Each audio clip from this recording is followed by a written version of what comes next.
जितने बड़े भगवान भोलेनाथ दयालु हैं, उतना बड़ा इस संसार में दयालु कोई हो ही नहीं सकता। भगवान भोलेनाथ के दया के जो कथाएं हैं वो कथाएं भरी पड़ी हैं कि भगवान भोलेनाथ कितने बड़े दयालु हैं।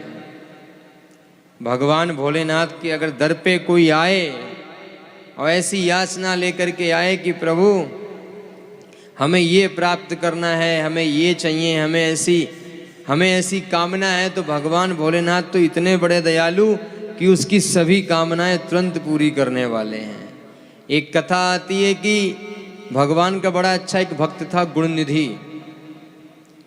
गुणनिधि की कथा आती है कि कंपित नगर में रहता था ये, और यज्ञदत्त नाम के बड़े महात्मा इसके पिता थे। उनका एक पुत्र था जिनका नाम था गुणनिधि, और ब्राह्मण होने के बाद भी अत्यंत दुराचारी था। जो ये इसका पुत्र था गुणनिधि, ये ब्राह्मण होने के बाद भी अत्यंत दुराचारी था। संध्या पूजा पाठ कुछ नहीं करता था। ब्राह्मण का नियम है कि संध्या करना, पूजा पाठ करना, लेकिन ये नहीं करके जितने भी कुकर्म थे ये सभी कुकर्म करता था। उसके पिता, इनका इकलौता पुत्र था, माँ को इसके ऊपर बड़ी ममता थी, और जिसका इकलौता पुत्र होता है उनके माता पिता को बड़ी उनके ऊपर ममता होती है। उनको ये पता नहीं होता है कि पता नहीं पुत्र कब बिगड़ जाए।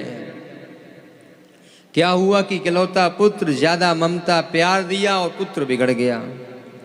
16वें वर्ष में उसका केशांत यानी कि संस्कार और एवं विवाह उसकी माता पिता ने करवा दिया। माता ने बहुत समझाया कि अगर तुम्हारे पिता को चला कि तुम ऐसे ऐसे कार्य करते हो, इतने कुकर्म करते हो, क्योंकि तुम्हारे पिता इतने बड़े धर्मात्मा हैं, इतना पूजा पाठ करते हैं, निरंतर भगवान शिव की भक्ति करते हैं, इसलिए बेटा एक काम करो, तुम ये सब काम छोड़ दो, तुम कोई अच्छा कार्य करो। अब ये गुणनिधि कहता है कि माता मुझे जो अच्छा लगेगा मैं वही कार्य करूँगा। इसकी माता ने इसको बहुत समझाया, और संयोग से हुआ क्या, गुणनिधि के पिता ने अपनी हीरे वाली एक अंगूठी थी जो एक जौहरी के यहाँ रखी थी। उसने पूछा ये आपको कहाँ से मिली? उसने कहा ये मैंने आपके पुत्र से खरीदी है। गुणनिधि के घर में एक अंगूठी थी, उस अंगूठी को उसके पिता की थी। उसने वो अंगूठी चुराई और चुरा करके जौहरी के पास लेकर के गया। जौहरी ने पूछा ये अंगूठी कहाँ से लाए? तो उसने कहा मैंने खरीदी है।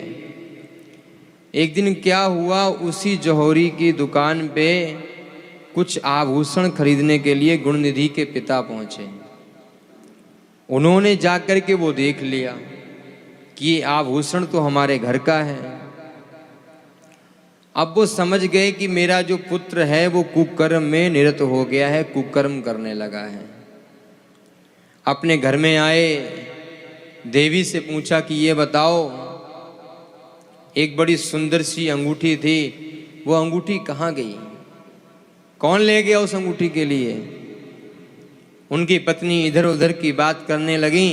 ब्राह्मण देवता ने डांट कर कहा झूठ बोलती हो, बताओ कहाँ है वो अंगूठी? जब पूछा कि कहाँ है वो अंगूठी, कहाँ है बेटा, जब बेटे का भी पता नहीं, अंगूठी का भी पता नहीं, उस दुष्ट ने इतना सारा सामान बेच दिया और तू मुझे झूठ बोलती रही। जब भी मैं तुझसे पूछता रहा कि पुत्र कहाँ है, तू कहती थी अंदर बैठा है, पढ़ाई कर रहा है, घर में है, बाहर गया है, लेकिन तूने मुझे बताया नहीं। गुणनिधि को पता चला, उसने घर छोड़ करके दूर चला गया कि मेरे पिता मुझे मारेंगे। रास्ते में थक कर वह रुक गया। माता पिता को जब ये लगा कि पुत्र कहीं अकेले है, कहीं चला गया दूर। उसे भूख लगी, उसने देखा एक ब्राह्मण बहुत सी द्रव्य सामग्री लेकर के भगवान शिव की पूजा के लिए जा रहा था। वो उसके पीछे पीछे लग गया और उसी दिन संयोग से शिवरात्रि का दिन था। ब्राह्मण ने शिव जी की खाद्य सामग्री भगवान शिव को अर्पण कर और वहीं पर जितने लोग मंदिर में बैठे थे वो सब वहीं सो गए। और जैसे ही वो सब लोग सोए, ये गुण निधि मंदिर के अंदर घुसा, क्योंकि इसको भूख लगी थी। अकेले चलते चलते पैदल इसको भूख लगने लगी। जब इसको भूख लगी तो भूख लगने के बाद ये गुण निधि उस मंदिर के अंदर घुसा जहाँ भगवान शिव के शिवरात्रि के जहाँ पर फल और मिष्ठान रखे हुए थे। और जब ये अंदर घुसा वहाँ रोशनी नहीं थी। इतने में इसने क्या किया, अपना एक कपड़ा फाड़ा और अपना कपड़ा फाड़ के उसमें थोड़ा सा घी मिला करके वहीं पर इसने कपड़ा जला करके रखा। और जैसे ही कपड़ा जला करके रखा, इसने फल उठाए और फल उठाकर जैसे ही वहाँ से भागा, किसी के ऊपर पैर पड़ा, वो व्यक्ति जागा। उसने व्यक्ति ने हल्ला कर दिया, चोर आ गया, चोर आ गया, चोर आ गया। इस गुण निधि को पकड़कर लोगों ने मारना पीटना चालू कर दिया और इसको इतना मारा कि इसकी मृत्यु हो गई। जब इसकी मृत्यु हो गई, यमलोक से यमदूत इसको लेने के लिए आए। और जैसे ही यमदूत इसको लेने आए, भगवान शिव के गणों ने यमदूत को भगा दिया। और भगवान शिव के गण इसको अपने धाम लेकर के गए, शिवलोक लेकर के गए। भगवान शिव कहते हैं ये शिवलोक का गामी है, ये यमलोक का गामी नहीं है। बोले क्यों? बोले इसने शिव मंदिर का प्रसाद ग्रहण किया है और इसने शिव मंदिर में दीपक जला करके रोशनी करी है, इसने दीपदान किया है। भगवान शिव के प्रसाद की इतनी महिमा है। जो व्यक्ति अगर भगवान शिव के प्रसाद को ग्रहण कर ले, वो भी साक्षात भगवान शिव के धाम का गामी है। और जो भगवान शिव के मंदिर में दीपदान करे, वो भी भगवान शिव के धाम का गामी है। और यही नहीं, भगवान शिव कहते हैं और माता पार्वती कहती हैं, यही गुण निधि अगले जन्म में कलिंग देश का राजा हुआ। कुबेर कैसे बना, ये पूरी कथा आती है कि यही गुण निधि जब भगवान शिव के धाम को पहुंचा, भगवान शिव इससे इतने प्रसन्न हुए, इस गुण निधि को अगले जन्म में कलिंग देश का राजा बना दिया।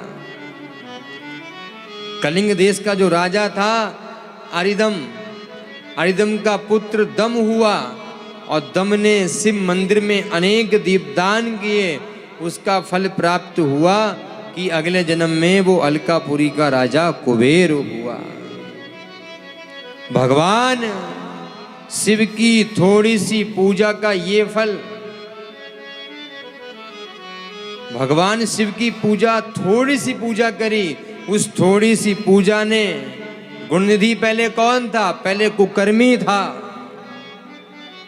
इसने भगवान का प्रसाद ग्रहण किया, भगवान के मंदिर में दीपदान किया, तब ये कलिंग देश का राजा अरिदम का पुत्र दम, और दम ने जब शिव मंदिर में अनेक दीपदान किए तो उसका फल प्राप्त हुआ कि अगले जन्म में ये कुबेर बना, अलकापुरी का राजा बना। भगवान शिव की थोड़ी सी कृपा का फल है। ब्रह्मा के पुत्र मानस पुत्र पुलस्त हुए और इनके विशुश्रवा हुए, विशुश्रवा के कुबेर हुए और भगवान शिव की कृपा से विश्वकर्मा द्वारा बनाई गई अलकापुरी में इनको राज्य मिला। ये है भगवान शिव के मंदिर में दीपदान करने की महिमा, भगवान शिव की महिमा। इतने दयालु हैं भगवान शिव।